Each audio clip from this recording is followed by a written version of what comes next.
Let's look at another survey. Why? I mean, most of them are terrible, and this one is really no different. But I think this one can teach us some stuff, both about credible methodologies and how not to collect information, as well as a lot about the current and perhaps past state of Christianity. Because I think it's pretty obvious that there isn't a whole lot of actual Christians around. So here we go.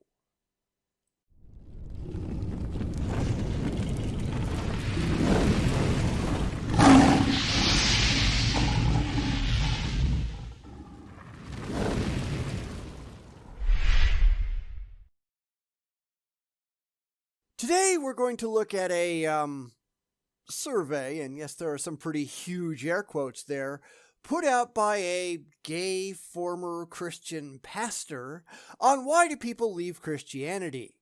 Now, this is not a reliable survey. Even the creator admits that. It was run on social media with a very strong self-selection bias, which is why this really isn't going to tell you anything outside of what these very specific people happen to say. Keep that in mind as we go forward. So let's go through this and find all of the problems and why I'm not actually encouraged by any of this. The ends do not necessarily justify the means. So let's get started. So I'm going to be honest up front. Matt Dillahunty already went over this survey. I saw his video, and I'm just going to link to his video down below, so if you want to go watch it, you certainly can. However, there's a lot of things that he didn't say, and I came to a lot of different conclusions than he did. You just have to use your imagination on what he chose to focus on, and I'm not going to do that. I'm also going to say up front that I'm going to address some vaguely political content here, so if that bothers people, this is your time to exit. However, let's get into the beginning of this because there are some corrections to be made. For some time now, Christianity has been on the decline. According to a September 2022 Pew study, people identifying as Christian have decreased from 90% of the U.S. population in 1972 to 64% in 2020. Except there are some problems with just assuming a straight linear decline, and this is something that I don't really see a lot of people talking about. We have to rely on people being honest. Now, I have pointed that out before, but people often have a reason to lie about their actual beliefs. Social pressure, the desires for community, or simple welfare. If you go to a lot of really hardcore Muslim countries, you damn well better say that you're a Muslim, even if you're not. Otherwise, they just might kill your ass. So you have to look at a lot of the claims out of the Middle East that say, well, we're a 98% Muslim country with a gigantic handful of salt, because the people who live there have every reason to lie about their actual beliefs. It's very likely that the number of actual believing Muslims in those cases is a whole lot lower than they claim that it is. Just like it's very likely that the number of actual believing Christians was never 90%. And that was way back in my actual Christian days. This is why you have to be very, very cautious with these polls, because the polls only tell you what people are willing to admit to. That doesn't make those responses necessarily true. But it's not just researchers who are talking about this. Well, we've been talking about it around here forever, but that's not exactly a surprise. Tons of people actually do. But if you go and look at Matt's video, and I do encourage you to do so, then I think you're going to see a very, very specific slant on that side. Yes, he does touch on some of the things that I'm going to touch on, but certainly not to the degree that I will. So let's just keep going. So this is going to be a lot of background on the reasons and methodology that Brendan Flannery, the guy who put all this together, actually did it. I don't know that there's a lot to really worry about in here. You can just go read it on screen or at the link that I've provided below. One thing that I think we're going to take away from all of this is that, yes, millions of people are leaving Christianity, and he's only concerned with Christianity here, but yes, a lot of people are doing it because it's the sexy thing to do. And I kind of have a problem with that. Sure, on the one hand, people are leaving Christianity, and no matter what the reason, that is a good thing. People leaving Islam or Buddhism or Hinduism or any other irrational belief, it's a good thing there too. However, I'd really like to see them doing it for rational, intellectual reasons. And as I think we're going to see, very few people ever do. There is one thing that never, ever, ever seems to come up, not directly anyhow, and we'll get to that as we go on. But it is really disappointing, and it proves that humanity is not really at an intellectual standard that we should expect. People are stupid and emotional sheep, and that's not something that we really ought to be proud of. So here's the questions that were asked, and we'll go through this pretty quickly. What existential framework were you raised in?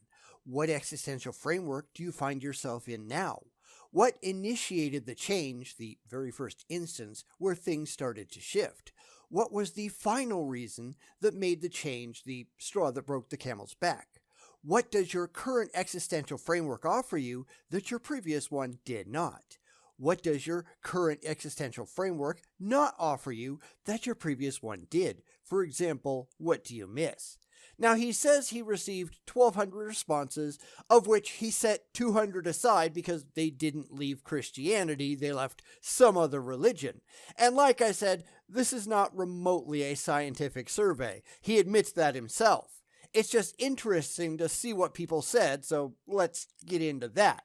If you want to learn about his actual methodology, go to the original site where he goes into that in some more detail. I'm more concerned with the responses, so we're going to jump down to that. We start off with the majority. 61.5% said being Protestant Christians. 15.5% said non-denominational or generic Christian. And 11.6% being Catholic, and then it goes downhill from there. It's not really that important where they started, at least I don't think so. After all, the whole point of the survey is to show why people left Christianity. It's good for the sake of completeness, but honestly, I think these things are pretty representative of Christianity, particularly in the Western world. Most people are Protestants, followed by whatever unspecified Christianity actually means. Probably people who didn't specify, and those could be of any other category, followed by Catholics, followed by other. Like I said, it doesn't really matter. It's just there for the sake of completeness, so let's move on to where they went. Now, to be really honest, I would have been much more interested in a survey that only considered people that had deconverted from all religion. I'm only interested in how you get away from religion as a whole, but that's not what we got, so we'll just go with whatever we get. Here, 31.2% became agnostic, 18.6% became atheist, yada yada yada. The problem here is that agnostic is usually just a wiggle word. The reality is there are only two options when describing belief: atheist and theist. If you actively believe in any god or gods, then you are a theist. Any other answer to the question, do you believe in any gods, makes you an atheist. There is also a none in there. Well, I have no idea what the actual numbers are, which puts the I'm not religious segment at around or slightly over 50%. Now, that is a good sign. However, isn't the whole point of this survey to find out why people leave Christianity? Because they have a Christianity unspecified and Christianity Protestant in there, which means they didn't actually leave Christianity at all, did they? They just changed flavors. Those people shouldn't have been included at all. They should have been completely left out of the study because they didn't actually do what the survey was supposed to do. And I would have also left out anybody who didn't provide an answer. Unknown makes you an atheist. You don't have an active belief in any god, or you could have and should have listed it on the survey. If you're not going to answer the question accurately, then you should not be included. So that puts atheism significantly over the top, which again is a good thing. But we're going to get to the point where it's not. I mean, not really. So let's keep going. Now, let's get to that first, and then we'll look closer to explain my problems with this whole thing. So, we see that by a fairly wide margin, the reason that most people gave it 21.7% is LGBTQ issues. They didn't like how gay people were being treated by their churches. I'll just look at this part, explaining it. This is something that you're going to see all the way through this, though. Here I'm reading intellectual integrity, which came in at 12.2%, is actually caring if any of it is true or not. And very, very few people care if it's true or not. It's still faith and fifis. You don't see a lot of people saying, why am I following a church that's just spewing bullshit? I was one of those people who did that. Most deconverts, at least according to this poll, they're not. Now, this is where I have some questions on the actual methodology and why self-selected respondents aren't ideal. Keep in mind, the guy who did this poll, Brandon Flannery, is gay. Now, there's absolutely nothing wrong with being gay, but it does likely color who follows him and who responds to him. So the whole LGBTQ thing is questionable at best.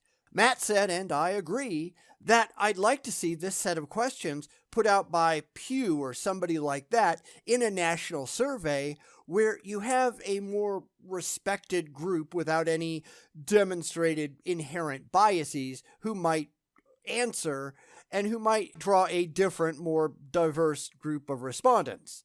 Unfortunately, we have a overabundance of specific political ideology present in most social media where this survey was done, leading to answers that I don't know are actually representative.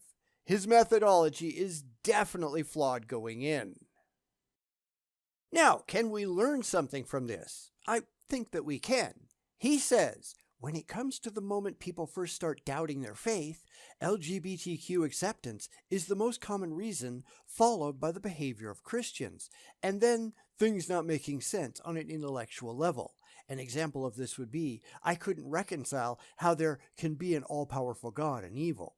Now, we understand the inherent bias of this, but what I wanted to point out here is that the claim of intellectual failure, where he said he couldn't reconcile how there can be an all-powerful God and evil. I mean, yes, the problem of evil does matter to a lot of people, but for me, since I can only talk about myself here, it is the realization that everything on the list, every single bit of it, it's just feelings. There's no intellect at all. Absolutely none of the entries say, there's no evidence for God. No one, at least from the responses listed, actually cares about the truth. Their Christian beliefs just made them feel bad, so they went somewhere else that made them happy. And this is not an intellectual thing. Now, this is going to come up at the end. I'll remind you when we get there. But this tells me that the people who are leaving Christianity, they never really had any actual beliefs in a real God to begin with. As I said at the beginning, I don't think these people were ever real Christians. And I'm not playing no true Christianity or anything, because this is going to make sense as we go on.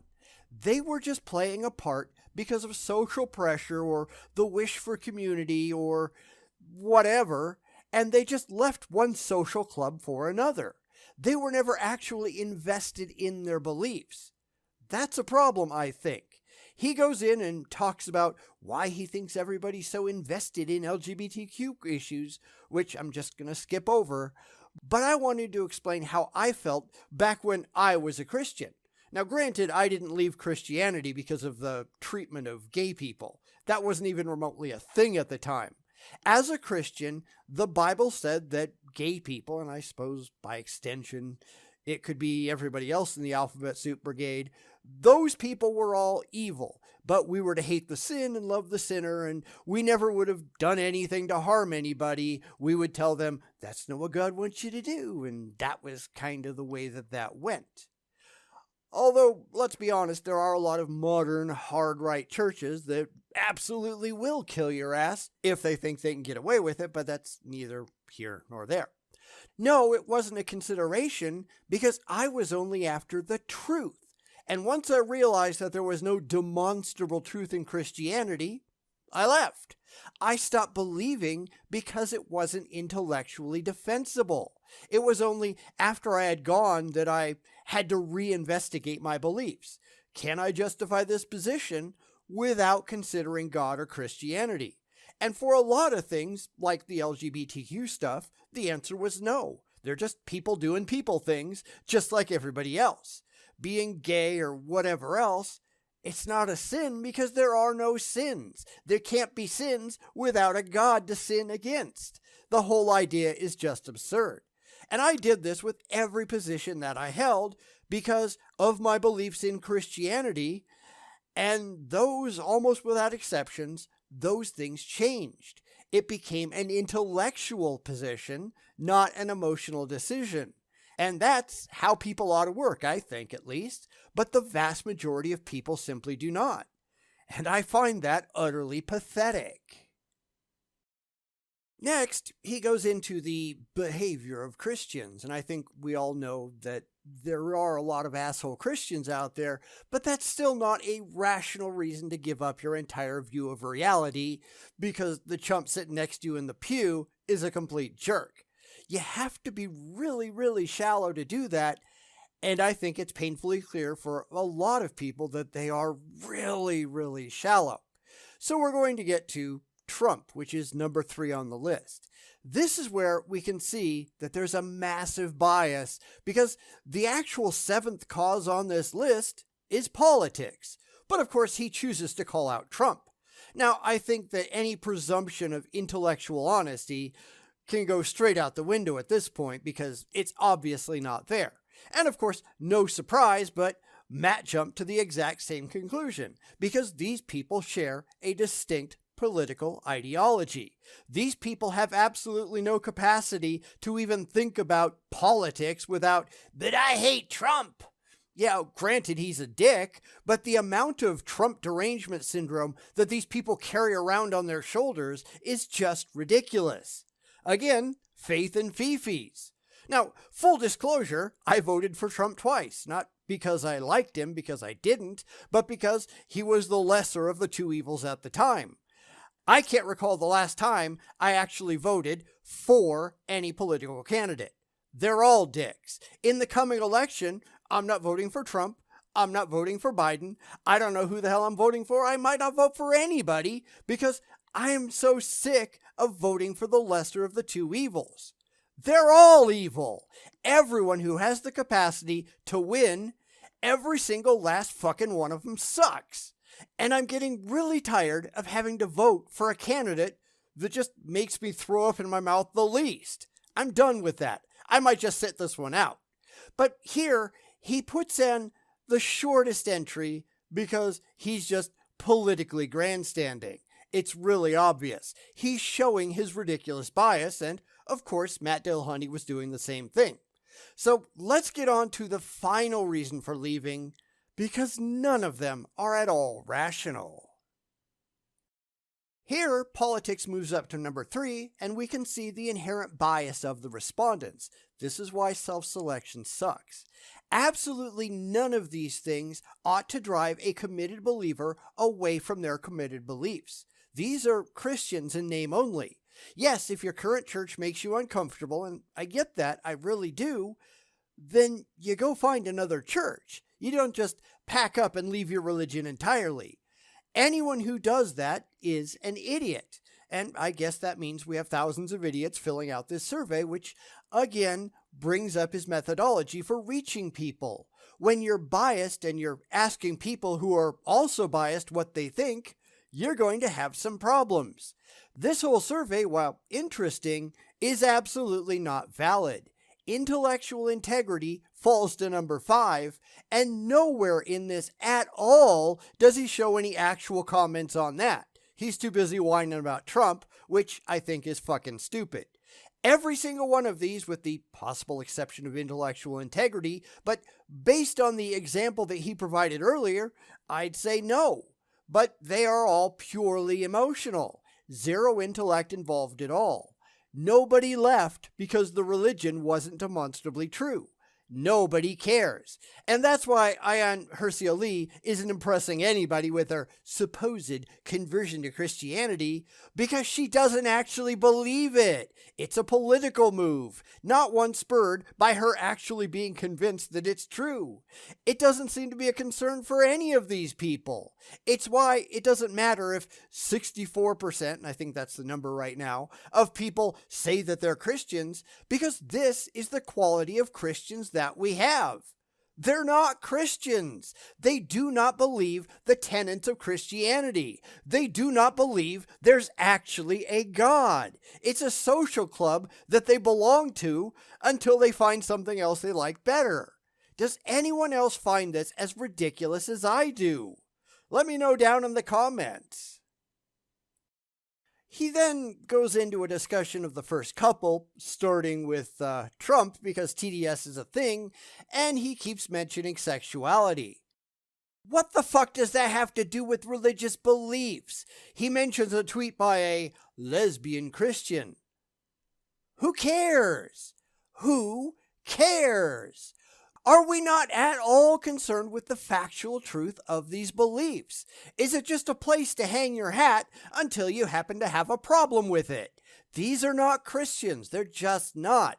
If you honestly believe that there is a real God up there somewhere watching over you every second of the day, then "it doesn't make me happy" is completely irrelevant.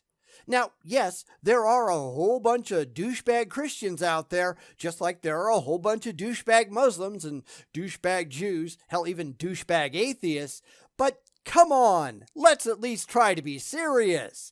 It would be the height of intellectual stupidity if I looked around, realized that the people I'd chosen to associate myself with were a bunch of morons, so I decided to just call myself a Christian without being convinced that any gods actually exist. That's dumb. It really is, but that is how a lot of people operate. These are not bright people. They're just not. And you'd think that Brandon, or whoever he is, would at least point that out, but he doesn't, because I don't think he was ever really a Christian either. I mean, not one of those on fire for the Lord's, serious, I really believe in a God, I really take all this stuff seriously Christian. Now, yes, I do think religion is stupid, but come on. If you don't actually buy into the defining characteristics of a religion, if you don't actually hold to the beliefs as more than a convenient dodge, then you're just being an idiot. Now, on the one hand, as I've said, that means that most people who call themselves Christians, and this goes for other religions too, but those people aren't actually Christians. Most churches are probably, since we can't read people's minds, but they're probably just full of hypocrites. When they say that 64% of the population is Christian, they're wrong. That's like saying that some tiny percentage of the population is an anthropomorphic animal. No, they're not. That's not the reality. Sorry, this whole thing is just pissing me off, and this shows why most of these polls and surveys mean exactly nothing. They just don't take out the variables, and that's kind of a problem. Next, he has another graph, what's gained with the new framework, but again, it's all fee-fees. You have to get down to number 7 to get to intellectual integrity, and that is utterly pathetic. These are people who don't give a shit about reality. Well, it just makes me feel good, so I'm going to go with it. Yeah, fuck off. I'll give you an example of that, something that I know I've written about over on the blog before, but this came up yesterday when some idiot on Facebook posted something about the local animal shelter is murdering animals, and they wanted to arrange a protest. Yeah, go fuck yourself. They are not murdering anything. Murder is something restricted to humans, look up a fucking dictionary. But let's be honest here. They are doing the best that they can with the resources that they have. If you want to be mad at somebody, get mad at the jack-offs who are backyard breeding. Get mad at the people who decide they just don't want a pet anymore and just throw it out into the street. Get mad at the people who aren't having their pets fixed. I mean, the 2 kittens that we adopted a couple months ago, they got fixed about 2 weeks ago. They're doing great, by the way. They're happy. They're fine. And the dog that we got almost a year ago now, since it takes forever to get an animal fixed around here because we had her on the waiting list for 5 months, but she's going in on Monday. And in fact, as I'm recording this, she's already done. She goes in about an hour to get her stitches out, but she's fine. If you can't do these things, then you should not have an animal. It is your responsibility as a pet owner to get these things done. And if you can't do it, if you won't do it, then you have absolutely no business having a pet. But these lunatics don't want to hear that because random morons are just a faceless enemy and they want somebody that they can point at and scream. These are the kind of people that we're dealing with. These are the kind of people who should just go jump off a cliff into the sea like lemmings and improve the human gene pool. And I'm looking at this poll and figuring that a large portion of the people who took it, they should all probably do the same thing. We need a better class of people. This is really just depressing. I could go into the whole what's gained thing, but it's really not worth it since none of it is intelligent. Instead, I want to jump to the last graphic, what's missed from previous framework, because that's where we're going to draw the majority of our lessons, at least I think so. So, number 1, by a long shot, is community. Number 2 is music. Number 3, certainty. And that comes up a couple of times. You get down to free food and events and structure, things like that. What do we not see anywhere on this list? Anywhere. And I'll give you a second to figure that out.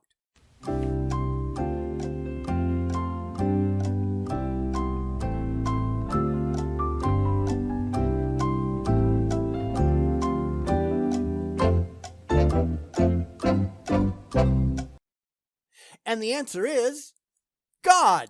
Nobody actually misses God. Nowhere does anyone actually miss the religion, the beliefs, the faith at all. It sure wasn't anything that the religious taught, was it? It wasn't a relationship with God. It wasn't Jesus, because nobody actually cares about that. They were never there for that in the first place. Back when I walked away, I'd probably be in the nothing camp, which was number 4, because by the time I actually walked away, I was convinced that anything that I had previously believed in my Christian walk, it was all just nonsense anyhow. I didn't miss it because it was never real. Now, if most people had said nothing, I probably wouldn't say, but only 6.86% did. Most people are just whining, but our social club is gone. And that tells me that none of these people ever actually cared about Christianity to begin with. Now, that is a good thing on the one hand, but the fact that they got counted among the ranks of the faithful is absurd in and of itself. I really wish there was some way to gauge who is a real Christian, in the sense of who actually buys into the teachings and embraces the beliefs, and who actually believes in the gods, and who doesn't. Because obviously, at least in this ludicrously flawed poll, virtually nobody does. Now, I've said this for a very long time, and I think this confirms it, but the first people who are going to fall away from Christianity or from any religion are the moderate and the liberal theists, the ones who really don't care, the ones who profess beliefs because it makes them look good to the neighbors. These are the people who are going to abandon ship first because they really have nothing tying them to the church in the first place. They're there because they get benefits, free food, stuff like that. It makes them happy. They don't actually give a shit if any of it is true. Whereas someone like me back in the day, I only cared if it was true. I only care if it's true now. I am willing to bet that there aren't a lot of Christians or Muslims or Hindus or really any other theist out there who does. Because obviously, none of them actually care. If they did, then presumably we would have seen that reflected in the responses, which we just don't. These people only care what's in it for them. And I guess going to heaven isn't on that list. So we're going to leave it with this thought. We, as a species, need love and belonging, and it's evident in every one of these answers. And while Christianity is experiencing an exodus, it does offer some level of satisfaction to these human yearnings. But at what cost? Ultimately, for many, the cost is too high to pay. This is a person without any grasp on reality. And I'm not surprised by that, but it is disgusting nonetheless. It's why we can't have decent conversations with the religious, because they just don't care if any of their beliefs are true. It's convenient. It might be emotionally satisfying, but truth isn't anywhere in their list of things that they like about their religions. And I'd say that even for the fundamentalists, who might at least pretend that they care, but at the end of the day, they don't care enough to put it to the test like I did. They just really want it to be true. They just want to believe it for emotional, not intellectual reasons. They just want to feel good. Even the people who might have left religion behind with the best of intentions, we see that most of those have just shifted their focus to other things. The irrationality that they've always held hasn't changed. They just apply it in new ways. They have no interest in eliminating it from their lives, and that's the problem. They still really want to believe. They just want to believe other things now. They're just not improving themselves any by saying, well, I don't have any faith in God, but I'm going to have faith in that shit over there. That doesn't make it any better. And this poll seems to indicate that it's true. This is not something that any of us as actual skeptics should accept. We need to ask ourselves if the ideas in our heads, no matter what they are those ideas actually true? And if they're not, we need to reject the ones that we cannot satisfactorily defend with evidence and critical thought. Most people won't do that. This proves it. Most people are really dumb. Don't be one of them. You can be a whole lot better than that.